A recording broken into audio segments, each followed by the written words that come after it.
Hey, what's up guys, IBW Tech here, bringing you a review of the Anker Soundcore Live Q20. Do you guys take long commutes in public transportation like trains, buses, or even airplanes? Those are not exactly quiet environments. What I have for you guys here will revolutionize your day-to-day challenges. First thing first, these are labeled as high-res headphones, which means that it can produce the full bandwidth of music recordings, or need to be able to produce an upper frequency of 40 kHz. Now this by itself doesn't make this a great pair of headphones. It's kind of like a marketing strategy. But you know what? Let's see what this pair of headphones brings to the table. The Q20 are a pair of Bluetooth headphones, so no more annoying messy wires getting in your way. Now if you insist on using a pair of aux cables, you could do that too. It does have a 3.5mm jack. It also has a micro USB port, which is what it uses to charge the headphones. The ear cups on these are made of memory foam and are rotatable, which makes them pretty comfortable. If you want to take these on travel and put it in a bag or a suitcase, these are foldable.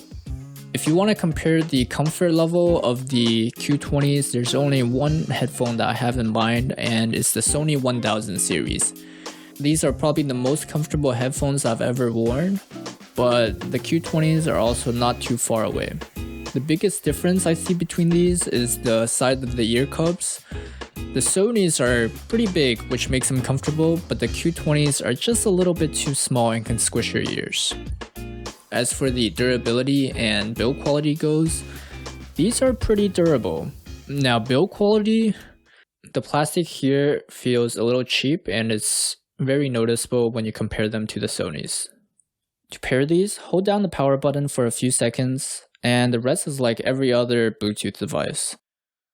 Once paired for the first time, all subsequent pairings will be done automatically once you turn on the device. If for some reason the Bluetooth is disconnected, it will automatically shut off in 2 minutes. This will however not happen if the noise cancelling function is turned on. These headphones utilizes hybrid noise cancelling technology, which means that it has ANC microphones on the inside and on the outside of the ear cups, as opposed to active noise cancelling headphones, which usually only has microphones on the inside or on the outside, but not both. Anker claims that the noise cancelling on these headphones will reduce the ambient sound by up to 90%. It utilizes 4 ANC microphones to detect and cancel out low to mid-range frequency noises, such as cars or airplane engines. Here is a comparison of the noise cancelling between the Q20 and the much more expensive Sony XM3s, which are a top-of-the-line noise cancelling headphone.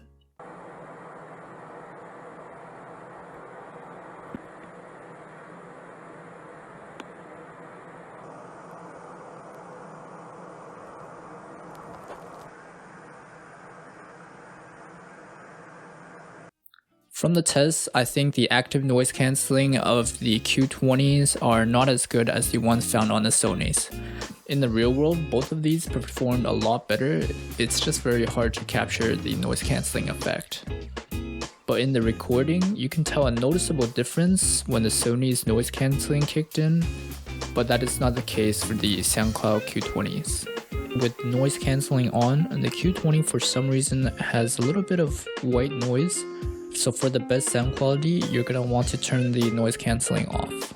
As for the passive noise cancelling, or the noise cancelling when the headphones are turned off, I haven't really found a good way to test that, so you're just going to kind of have to take my word for it. The Sonys come out on top here as well, which is kind of what I expected because the price on the Sonys are much more expensive.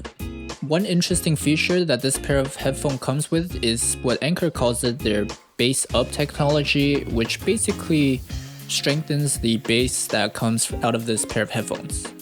To activate this feature, all you have to do is double press the play button. And here is a test to show you what this can sound like. This is what it sounds like when the headphones are in normal mode.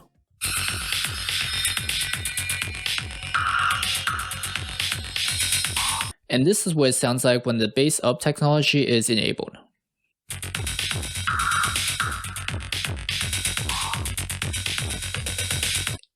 from this test, you can see that there is only a little change to the bass that this headphone can produce.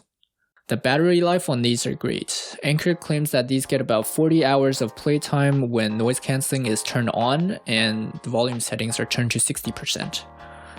When the noise cancelling mode is not turned on, the 40 hours of playtime becomes 60 hours, which is definitely very good. When the batteries are completely drained on these, you could actually still use them. All you have to do is plug in the aux cord.